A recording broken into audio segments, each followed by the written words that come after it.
New York থেকে ঠিকঠাকভাবেই নয়াদিল্লির উদ্দেশ্যে উড়াল দেয় আমেরিকান এয়ারলাইন্সের একটি উড়োজাহাজ, কিন্তু কাস্পিয়ান সাগর দিয়ে ওড়ার সময় হঠাৎ দেখা দেয় বিপত্তি।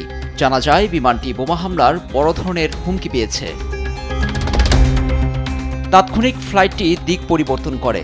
সেই সঙ্গে রোমের লিওনার্দো দো ভিঞ্চি ফিউমিচিনো আন্তর্জাতিক বিমানবন্দরে জরুরি অবতরণ করতে বাধ্য হয় উড়োজাহাজটি। অবতরণের পূর্বে দুটি ইতালীয় যুদ্ধ বিমান ছুটে যায় সাগরে। ফ্লাইটটিকে স্কর্ট করে নিরাপদে অবতরণ করানো হয়। যাত্রীরা আতঙ্কিত হয়ে পড়েন। ইতালীয় সরকার জানায় ওই ফ্লাইটে আরোহী ছিলেন 214 জন। অবতরণের পরপরই চালানো হয় তল্লাশি। তবে কারা বা কোত্থেকে বোমা হামলার হুমকি আসে এ নিয়ে বিস্তর তদন্তে নেমেছে সংশ্লিষ্ট মহল।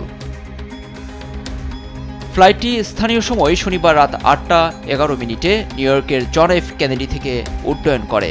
সবকিছু ঠিক থাকলে ফ্লাইটটি সোমবার দিল্লির উদ্দেশ্যে রোম ছাড়বে। লুৎফর কবির, নিউজ ডেস্ক, দেশ টিভি।